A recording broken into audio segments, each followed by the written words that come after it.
One of us. One of us. One of... Great showing. You guys suck and you cheated. Oh, we're recording? I didn't know we were recording. It is the biggest transfer or free agent signing in the history of the United States in any sport.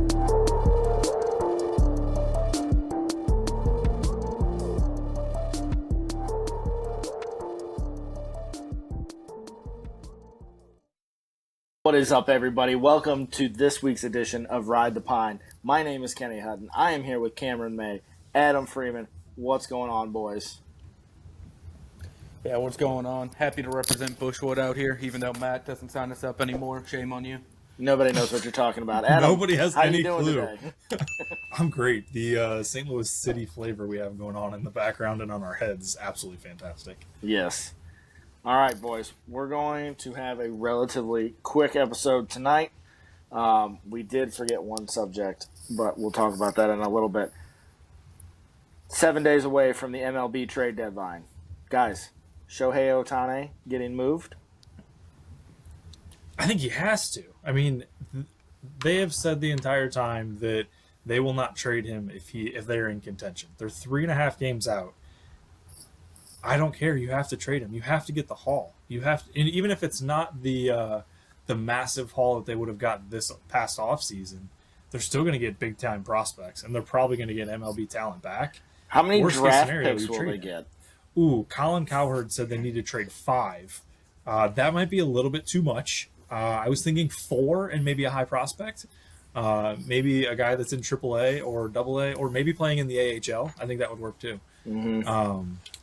But yeah, I think you have to trade him. I think you have to get that return. And then worst case scenario, you just say, hey, we didn't want to lose him without anything coming back in return, and we're going to go after him in free agency. And we're going to pay him to come back because he doesn't want to leave LA.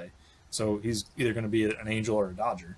But it'll be interesting to see what they do. I think they should trade him though. Well, I mean, if the Twitter person or X person, whatever we're calling it now because of Elon, is to be believed what I saw today, how can the Dodgers fit him in when they're going to get Nolan Arenado? You know, it's always a fun thing at this time of year. Everyone always thinks that you should get some team's best player for a bag of balls you found in the back and some dirty old playboys. Let's not forget about everybody's favorite team, the mystery team. Yes, the mystery team. Yes, they always seem to be active this time of year. That and prospect to be named is always all over the place. Fun fact, I actually know a guy and worked with a guy that was one of the prospects to be named later. He said it was the weirdest thing ever. At the end of the season, I forget what level he was in. I think it was like A-ball or something like that. But they came to him at the end of the year and they said, hey, great season. I'm glad you were with us. Guess what? You're the player to be named later and you have been traded. So did he say they know they're on that list, or? I don't remember that part. I just remember the story that he told me that he's like, man, I was the player to be named. I forget who the player or who the trade was for or anything like that. But he's like, yeah, I was the player to be named later. And that's how it went down. Like, that's the craziest thing in the world. Well, I'm assuming it didn't work out for him. No, wherever he got traded to. It did not. Back to Ohtani, though. I don't think he gets moved. I think they're too close. The Yankees aren't playing well. They have to leapfrog them. The Red Sox, Fenway Park is flooding with people doing body slams through poo water, it appears. So I hope that guy didn't have any open wounds. I think that surmises what's going to happen the rest of the year for them. So I think that they're still in it. I think when is Trout coming back? I know he's been out, but isn't he coming back somewhat soon? They're saying he's like 3 weeks away. Yeah, I mean, if it gets down to the last day of the deadline, if they're within a game or two, knowing they have Trout coming back in a couple weeks, I don't think they move him. I do think that they end up making it into the playoffs. I think they get knocked the first round, though. But what's the point of it? You're not getting any better. Like, that team is not going to get better than they are, and all of the other teams around them are going to. Like, it's going to be so much more difficult for them to make the playoffs. They're so much better off trading him and getting the haul back versus keeping him on the roster. And hell, at that point, if I'm trading Ohtani, guess what? I'm trading Mike Trout too. Mike Trout's not going anywhere. There's no way he's going anywhere. He has too long of team control and too much money, I think. The team has to start over. I don't know if they do. I think they're actually, for once, they're actually close. I don't know. I'm drinking too much of the red Kool-Aid, but Yeah, you are. Wow. Kenny, what do you think? I don't think the Angels are going to trade Ohtani, honestly, and I know for sure they're not trading Mike Trout. Like, they're 3.5 games back. They're not in as bad a position as we all thought they would be, right? Like, I think we all had them placed dead last in the West. That's not true. Per the tweet, I had the Angles dead last. That you know what, that is correct. I will give you. You can that go credit. check that tweet at Pod Ride the Pine on Twitter. The Angles are the mystery team. Oh no, I had them in second. I don't know. I mean, you still have they're going to have to compete for the wild card. That's their only hope. I don't think they're going to catch the Rangers. I don't think the Astros are going to get better at the trade deadline. So their only hope is to be able to make the wild card. Okay, so honestly, and that's kind of spinning into the next subject to broach in the trade deadline. Are the Astros going to get better? Because guess what? There hasn't been a whole lot of movement, right? Like, I think they're a team that spends. I don't think you see the Rangers really going out and spending a whole bunch of money, partially because they wasted it on DeGrom. So they're not going to go out and they're not going to lose prospects, let's put it that way, to go out and try to get a big name. There's a lot of people that think that the Astros are in on getting Verlander back because the Mets are going to freaking just unload everybody on their roster, which I think would be a weird move because he's not doing much better for them. Also, the name that would be very interesting, and he's having a bad year, and I know that the Cardinals are not going to trade him, it's Wilson Contreras. Stop! The Astros were the one team. I know. Apparently, according to Bob Nightingale, the Astros were the one team that actually called the Cubs about trading for him last year.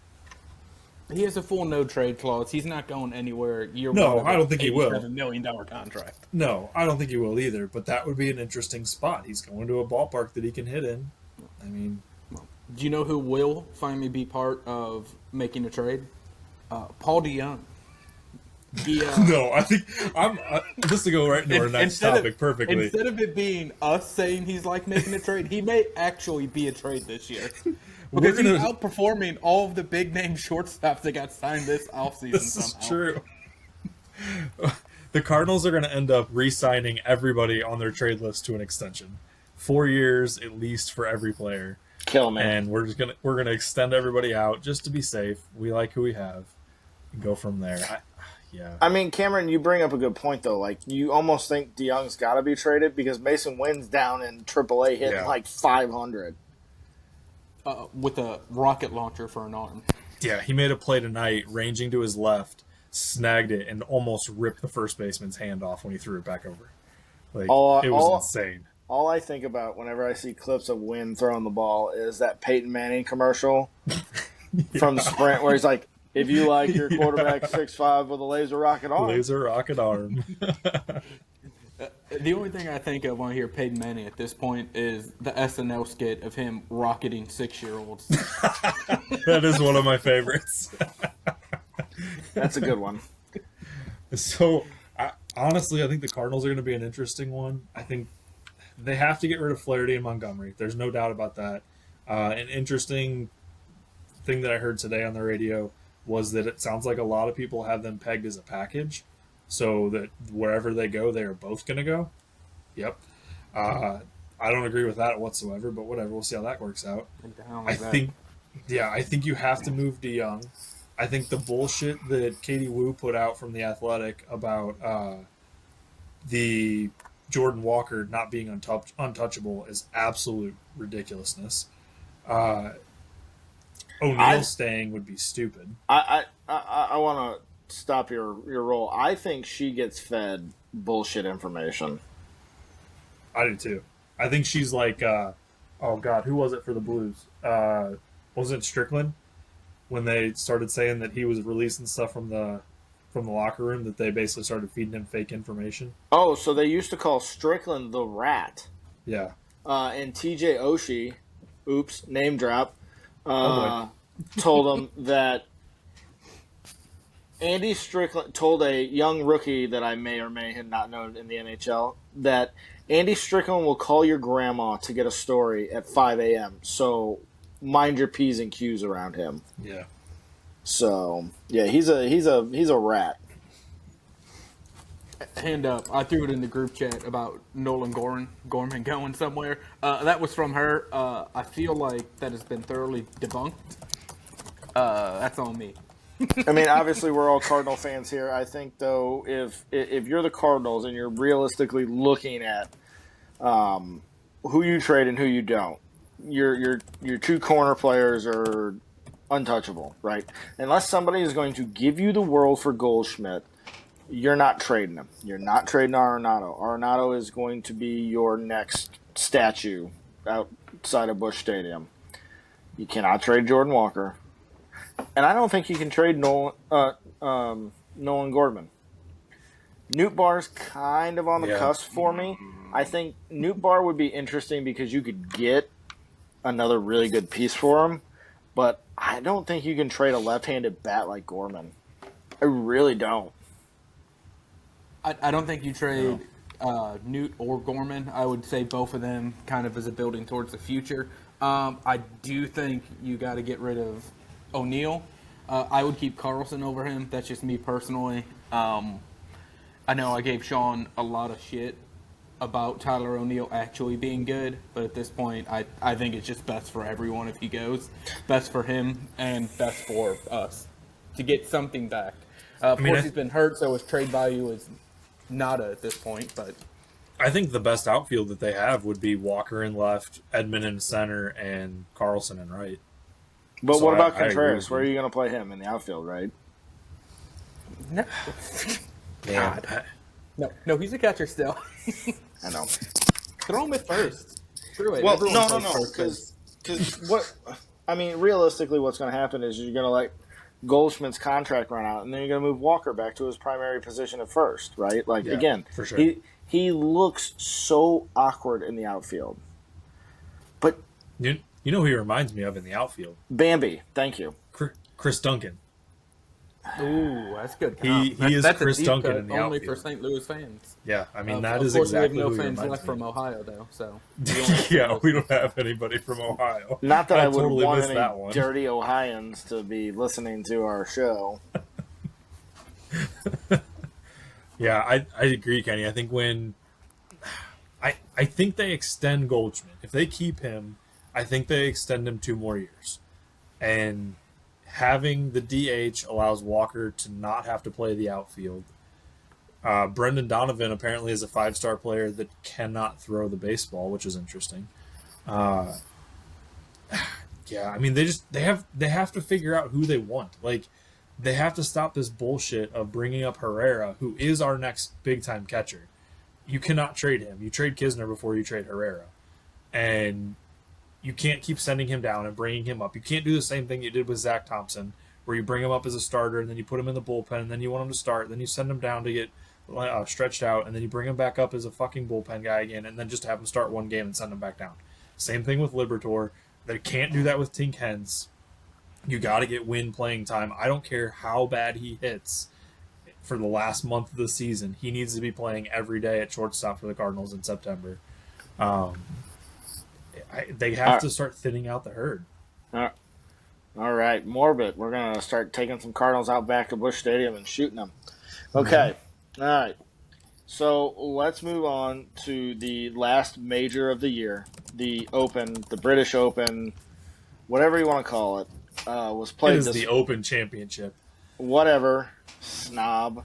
Was played this weekend, and it was rather boring because Brian Harman was just out in front the whole time. He wins at, 12 under? 13. And just as I predicted last week, Tommy Fleetwood, round of his life on Thursday. Great round. Stayed in there on Friday. Saturday. Bum, bum, bum, bum. It's better than picking Brooks to win and not even seeing him anywhere near the top 10. was my absolute nail of a call on Tommy Fleetwood. Yeah, the crazy thing about the tournament, if you take Brian Harman out of it, that leaderboard is pristine. Tom Kim, 7 under. Jason Day, Sepp Straka, John Rahm, all at 7 under. Grillo, McElroy at 6 under. Sharma, Cam Young, Max Homa, Tommy Fleetwood. Like, that would be an all-time leaderboard. Except Agreed. for Harman just boat raced the field.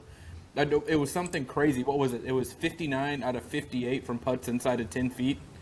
Or 58 out of 59 from putts inside of 10 feet on the week, which is just lights out. He lost consciousness. What just happened to me? Where am I at? That is insane. Yeah, there's a guy that I follow on Twitter that releases a whole bunch of numbers daily about like how you think you should hit versus how you really hit. And he said that a 58 of 59 from inside 10 feet, no matter who you are, is like a once-in-a-lifetime thing. He's like, doing that over 4 days is almost comparable to having a hole-in-one. It's just, that's how lights out he went with that. Yeah, he was also only in 2 bunkers all week, which seems impossible. Not to derail and not give him the time of day, because, I mean, it is cool that he won and all. What do you guys think's going on with Justin Thomas? Is he making the Ryder Cup team? No, I think he gets left off. I really do. But do you think he should be left off? Should be and want to be are two totally different things. I think him and Jordan Spieth need to be teamed up together no matter what. They Jordan's can be probably teamed borderline up as playing well. Golden Tee at Chili's. And I'd watch it. They neither of them belong on the Ryder Cup team. Well, the Jordan Spieth take is outrageous because he's ranked 7 in the scoring. So I'm pretty sure he's won't all make but it on his guaranteed. own. That's okay. That's fine. I mean, But then again, Justin Thomas is only ranked the 13th U.S. player based on the Ryder Cup criteria, so he's not far outside of it. I'd 100% bring him. I mean, the real question is do you bring Brian Harman? Yeah. I think I would. I really think I would. It's in Europe this year, so kind of more Linksy style. He already got a taste of everyone hating him and wanting him to lose. So I would bring him. Mm-hmm. Why not? I mean, I don't know. I wouldn't play him 5 times, but I'd play him 3 or 4. The comment that he made after he won of the guy on Saturday that said, Harman, you don't have the stones to win. And he literally goes, all right, cool. And then he just went out and did that. Like, I mean, the weird thing is to me, is that championship, if it was Tiger Woods, is completely different. The publicity around it, all of that stuff around it. Really, if it's anybody else that's a big name that goes out and runs away with it, if Rory would have been that far ahead and just cruised through it, it'd be this masterful thing. It'd be fantastic. But it was Brian Harman, and nobody really cares. And he's a good golfer. He's steady golf. That's all he has to do to be able to win. And I think that's his 3rd win total on tour, or I guess in his career. I mean, it was interesting. I was hoping to get like Tom Kim up there. I thought John Rahm would do it, but he fucking fell apart on the back 9. That was terrible. Even like Sepp Straka, like he made a run. It just, when you're 6 strokes down, you have no chance. Yeah. For me, go ahead. No. All I know is that it was way too early. I wasn't able to get up. And no, it's fantastic though. Think of it this way: you can wake up, you can eat your breakfast. If you drink coffee, you drink your coffee. You can watch golf on a Sunday, and guess what? You still have all day once it's finally over. We need to backtrack here. You said are you coming out as a non-coffee drinker? I don't drink coffee. I hate it. Yeah, I'll come out. I don't drink coffee. How? How do you just raw dog life like that? Well, Cameron, funny you should ask that. Tell he's got 3 kids. Right. You know how that works. Yeah, I don't drink coffee. That is psychotic. Once a week, I will. Usually on Wednesdays when we do a podcast on Tuesdays, he'll have a speedball. I will take a speedball. No, I'll do a half dose of pre-workout and I'll drink it for about 3 hours. So that'll get me through most of my Wednesday. But Yeah, I don't drink coffee. I hate the taste of it. I never have liked it. Anyways, most incredible story that I'm going to go with from the Open, Matthew Jordan. The Royal Liverpool member finishes top 10. He was the very first person to tee off on Thursday morning, I guess. He makes the top 10 at his home course. He was in his own locker, and he qualifies for the Open next year. I think that's a pretty awesome. That's better than the Michael Block story, in my opinion. I'm over the Michael. He's playing golf with DJ Khaled now in charity tournaments. Come on. I'm so done with it. Yeah. It's enough. It had a good run. Yeah, I mean, storyline would probably be Ricky Fowler getting chirped for backing out of the Leeds deal by everyone. That was pretty funny. I thought that was probably the highlight of the tournament. And back to like the lapping the field thing, even if it was Roy or someone, for me that's not, unless it's Tiger running away with something, it's not fun viewing for me to watch someone with no chance of blowing it, essentially. Well, and then nobody had a chance to come back either. Like, yeah. All that he had to do, and I know it sounds stupid, is all that he had to do was shoot basically even par, and he comes away with a win. But all he had to do was do that. But the conditions started to worsen as the afternoon went on.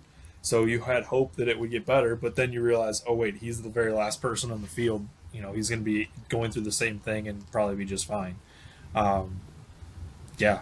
Man. I mean, he could have shot 4 over in the final round and still won by 1. So I still like the Open Championship. I think it's a great championship to watch. Just the different style of the course. The weather conditions always seem to be crap and be entertaining. The bunkers, my God, I think it was Rory on Saturday. He hit from one bunker into the other bunker. Justin Thomas did it on 18 on Friday. It's incredible to watch those bunkers. I saw a lot of backwards bunker shots too. Like, oh my God, we can't take this. All right, final thoughts on the Open. Anybody? Well, Cameron mentioned DJ Khaled, and guess who was at the game? Another one. The Leagues Cup game tonight for Miami, because Inter Miami is no longer the, let's call it the bottom dweller of MLS. They're now the top headline in everything that happens to be with sports. Cameron, why are they the top headline in sports right now? I believe it's because DJ Khaled's kid, Assad, We the Best, another one, was one of the little mascots who went out. I think that might be wrong. I think it's because he walked out with Leo Messi as he started his first game in MLS. Came off the bench last Friday, but he actually started today. Well, Kenny, what do you think of Leo's performance so far? Let's see here. He has scored 3 goals in a little over 70 minutes of play. Pretty dang impressive. And I gotta say, Adam, I don't know if you were being sarcastic or were those numbers true that they've already added 3 million subscribers? No, the number is larger than that. I forget what the total number of subscribers that they've added is, but it's an insane amount of subscribers. I forget what the metric that was posted yesterday or this morning, I think, of how many subscribers they're adding per hour. It's something like, it was like 500,000 subscribers per hour that they're adding. Listen, it is so surreal to see Leo Messi playing in Major League Soccer. They kept on saying it out loud today, and I was like, the league name is so ridiculous. That's our boy Taylor Twellman being Taylor Twellman, though. He's old. Yeah. That set piece from the game the other night was just beautiful. That's why you pay him $50 million or however, and you give him 2% of the team or whatever. Amazing play tonight, but how nobody from Atlanta United marked him on that second goal. Go back and watch.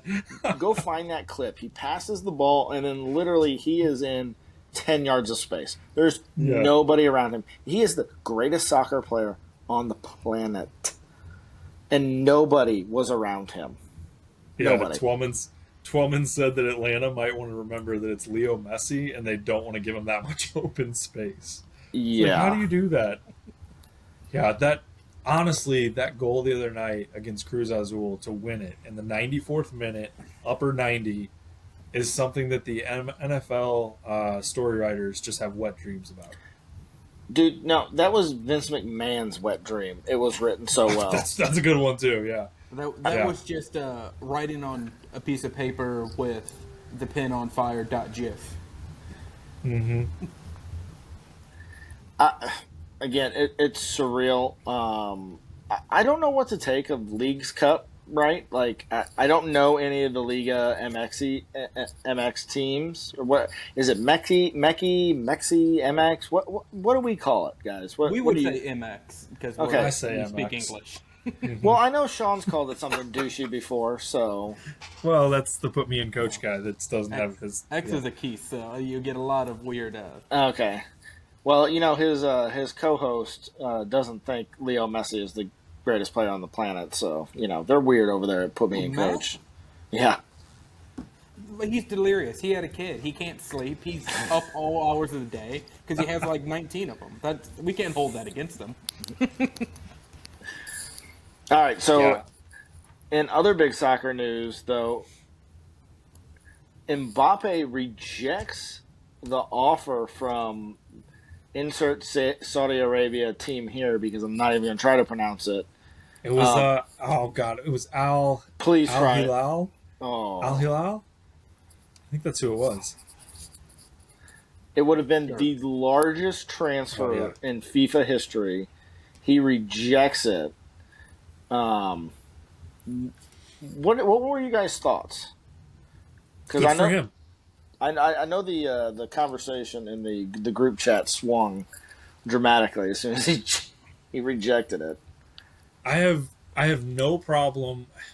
Well, I do have a problem with guys going over there to just take the payday, and I get what they're trying to do, whether you want to call it sports washing or not.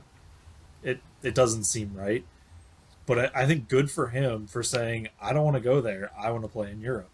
Like that is one of the greatest areas to play in. Or it is the greatest area to play in. Let's put it that way. And to have a chance to play in Champions League, to do all of that stuff, he doesn't get that in Saudi Arabia. So for him to come out and say it's not about the money, it's playing against the best of the best, that's fantastic. That's what you want to hear. You have all these guys that are just going over to get the massive paydays, whether they want to admit it or not. It's nice to hear that. Yeah, 100% agree. It's a good for him for sticking to whatever values he has, whatever he decides is important to him, and sticking to it, not being bought. I could have done with a lot more of the PGA Tour guys or Cristiano Ronaldo potentially doing that and wanting to continue to play at the highest level instead of taking the easy money. I get it. I would also love to work an easier job for $1 billion for 1 year. Man, the breakdown of the number, the breakdown of how much he was going to get paid, like per hour, per minute, it was like $24,000 per minute. Like that's just insane. That's $13 million a week. Oh, like absolutely astronomical. So another thing I've seen on the Twitterverse is Mbappe the best player on the planet? I know I just said Messi is, but Right now, yeah. yeah. Right now, yes. I mean, he's better than Messi in Messi's current form. He's not better than Messi when Messi was in his prime, in my opinion. Right now, I mean, just watching him play, I mean, I don't even know exactly how old he is. He's like half of Messi. He's like 15 years younger than Messi. And What is he, 22 or 23? He's like 22, 23, somewhere in there, early 20s. But he just tied Messi for, the Golden Boot in the World Cup. And we're all saying that he's the best player. And he is the best player of his generation for sure, no doubt about that. But Mbappe right now is a better player. Which is why MLS will not offer him. There's no way they can afford him. There's not enough percentage left in Apple for him to be able to take it. I don't know. I mean, Go ahead.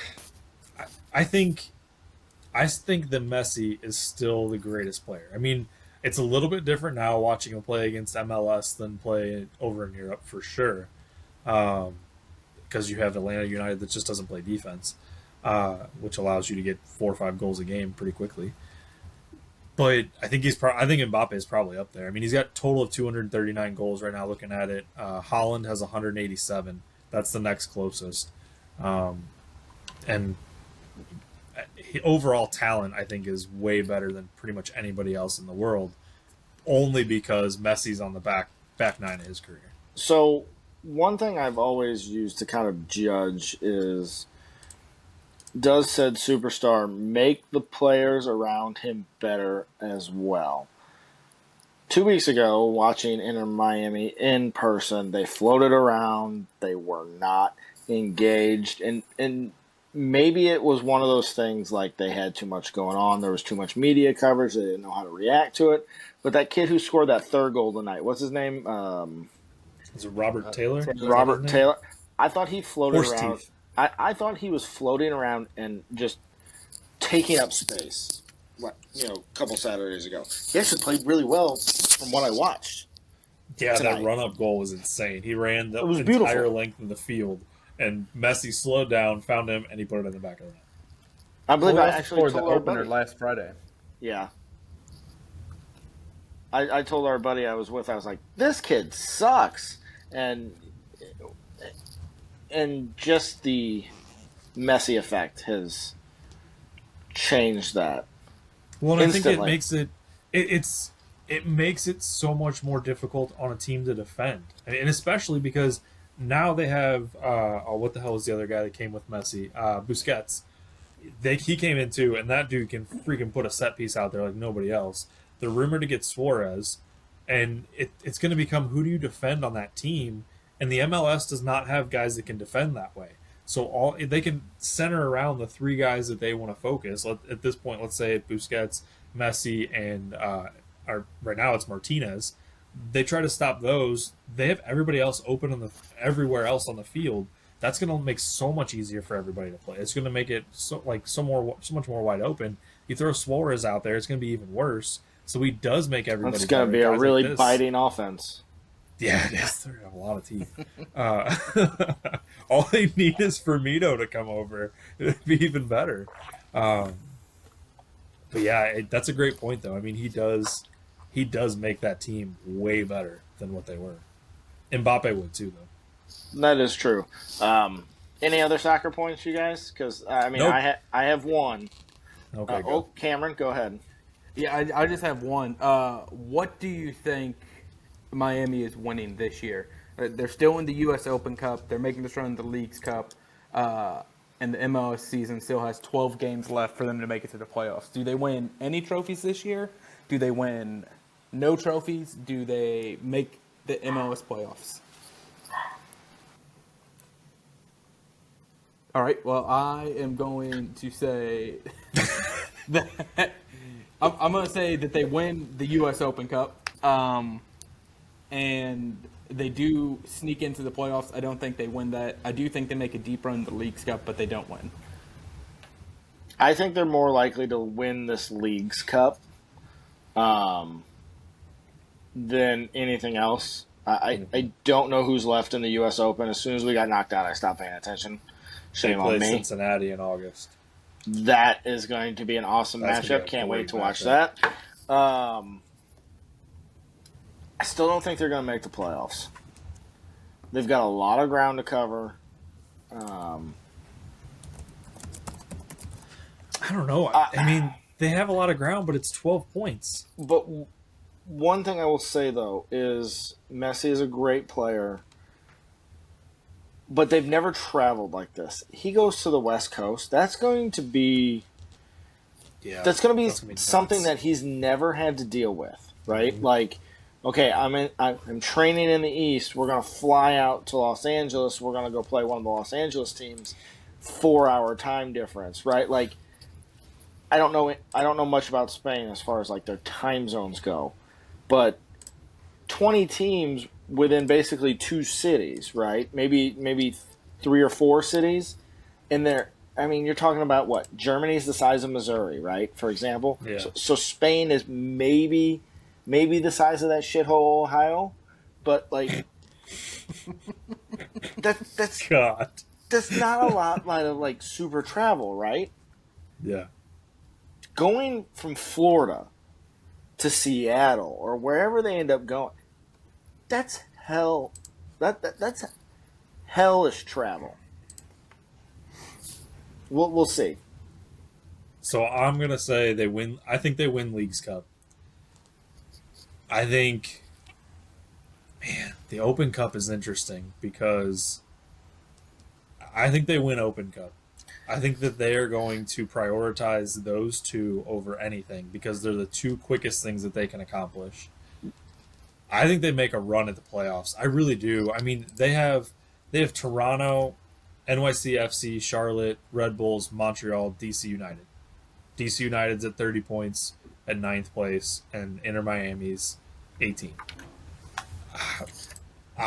They play all of those teams. Literally, I'm looking at their schedule right now. They play Red Bulls in August. They play Orlando's ahead of them. There's Toronto. There's NYC. I mean, I think they have a really good shot. It's 12 points. We're not talking about a lot. When you play those teams head to head, that's going to be easy. I mean, I guess I do wonder what the deal is, right? Like, what is the handshake agreement? Like, hey, man, we're going to play you half the games, or you're going to play 20 minutes, and we're in this position. We're really playing for next year, right? We'll prioritize these tournaments we can win, but we don't think we're realistically winning the cup. Like, yeah, I mean, I think that's true too. I think you put a full lineup in. They sat Parker, they sat Berkey coming off the All-Star game. So I think you see St. Louis with a full lineup coming against Club America on Thursday, right? But I mean, in the end, I think Miami's got a shot, and I think truly they wouldn't do this, and they wouldn't promote it, and they wouldn't try to again go out and get Suarez if they didn't have a chance. It's going to be a hell of a run. I really think it's a hell of a run. I think in reality, if somebody told me that they win their next 60 MLS games, I wouldn't doubt it. And then the St. Louis City was the last team to actually beat Miami, so I'll take that. Let's jump into our last topic. Let's stick on football, but let's go to American football, Cameron. And the only reason we're going to do American football is because SEC Media Day is the greatest thing when it comes to college football offseason. And turns out the SEC media voters are idiots, right? They come out with their votes. What do you need to make it into this? Can we put intern Sean on this and get there immediately? Can we send Charlie? I know he's off in the woodworks, but can we send him on a recon mission? I think so. I mean, apparently you just need a GED and you can get through it. Even that might be questionable. My 10-year-old might be able to qualify. So here's how they listed out the divisions. In the East Division, okay, Georgia, overwhelming favorite, 265 first place votes. Tennessee, okay, kind of see it, 14, okay. South Carolina, they had them at third with 3 first place votes. Not happening. Kentucky, fourth place. Okay, Kentucky at fourth place, kind of get that. 1 first place vote. All right, maybe it was Bob Stoops' brother. Ambitious. Maybe. Maybe. We'll see. Florida at 5th place. Yeah. All right. I kind of get that. Missouri at 6 because that's the joke. Mizzou is at 6 every time. Let's put them there. And guess what? We've only finished 6 once. Happens. And then Vanderbilt is voted to finish last in the East, but they had 8 first place votes. That is more, if you weren't listening, than Kentucky and South Carolina, which is an absolute joke for somebody to say that they're going to do it. I forget the coach's name. I think it's like Clark Lee just got a contract extension. I guess part of his extension was to get the 8 votes. In the West Division, Alabama at 165, LSU at 117, which is probably pretty accurate. I think those 2 teams are the front runners to be able to win the West. Ole Miss, or A&M was third with 1 vote. Ole Miss, Arkansas with 3 votes. Sam Pittman's family voted on that one. Auburn at 4, Mississippi State at 1. Mississippi State at 1. I think that's somebody voting for Mike Leach. I would have voted because of Mike Leach at this point, just to give him the first place vote. But I mean, how much of a joke? Vote. Yeah, exactly. How much of a joke is it that Vandy gets 8 first place votes? I get it. Vanderbilt finally won some conference games last year, but like let's take it down about 8 notches. You don't deserve any first place votes. Mizzou is far better than you, and Mizzou is not that good. I mean, I know we have to be optimistic. Yeah. We're going into the season. 7-8 wins is reasonable for us. We're gonna beat Vanderbilt. Do you think someone's gonna win the East with 5 wins? Right. That was my thought when I saw that come across. I'm like, okay, cool. What the chance does Vanderbilt have? They're going to lose to probably every team in the East, except for maybe Missouri. I could see that being close. We always have the weird game against Vandy, but we should beat Vandy. And maybe they stand a chance against South Carolina, but they're going to lose to Florida. They're going to lose to Kentucky. They're going to lose to Tennessee. They're going to lose to Georgia. You can't get first place when you've lost 4 games in your own division. It's not possible. You know, let's just go through this here. First game against Hawaii. Are they winning that game or are they not? Ooh, is it in Hawaii or is it in Nashville? It's in Vanderbilt. It's at Vanderbilt. I'll give it to Vandy. They beat Hawaii. That's a tough travel for Hawaii. Next is Alabama A&M. I think they can win that. So it looks I think they win it. We're at 2. They may start hot at 2-0. Yeah. Next they play Wake Forest. Ooh. Wake has a good team. I'm going to say they lose. I don't think they win that. It's also their first road game. I don't think they get that. No. And then they are at UNLV. Ooh. I'm going to say they lose at UNLV. And then finally, the SEC schedule starts. They have Kentucky at home. That's a loss. They have Missouri at home. That's a loss. I'm calling that's a loss. That's a loss. They go to Florida. That will be a loss as well. Yeah. They get to host Georgia, so at least they have that going for them. They will lose that game by 40. They will lose for sure by 40. Then they go on the road to Ole Miss. They may win that one. No, wait. On the road to Ole Miss. Ole Miss is going to be. I think Ole Miss is going to be sneaky good this year. Ole Miss, they lose. It's in Ole Miss. They lose that game. Yeah. Then Auburn comes to town. They might. That's a close one. I'll give them. Okay, I'll give them the benefit of the doubt. They beat Auburn. And then they finish out the schedule at South Carolina, which that could be. It's toss up, but no. A toss up, but I don't think they get it. And then they finish at Tennessee. No. So for those of you who are as good at math as we are, we got about 4. Yeah. And that's if the toss-ups go their way. Yeah, you can't win the East. That's not going to happen. It's a joke. 100% Ride the Pine is going to be in some shape at SEC Media Day next year. We're going to find a way to do it. We're also going to find a way. Outside. Yeah, we're going to find a way to get into a St. Louis City media credential as well. I keep forgetting to try that just to see how it goes. I mean, we have nothing to lose. I'm going to pick an obscure game and I'll apply for it so we can get that as well. All right, well, that wraps it up. Cam, you want to hit the socials? Yeah, you can follow our network that we record on, the Benchwarmer Podcast Network, at BenchwarmerNet on Twitter. You can follow this show specifically at Pod Ride the Pine on Twitter and at Pod_Ride the Pine on Instagram. We are now on YouTube. Be sure to go out, like our page, watch our videos if you want to see what we actually look like instead of just hearing our annoying voices. Interact with us on there. Send some likes over. Leave some comments if you want. You can follow our sister podcast at Put Me In Coach Pod. There's a small rumor that they are going to make a return. We could really hope so. And, go like, subscribe, leave some comments on things. We'll interact with you. If you leave a funny enough comment on Apple, I'll read it while we're on here. For sure. I'll read anything. Fuck this Kenny. stupid app. Kenny, you're back.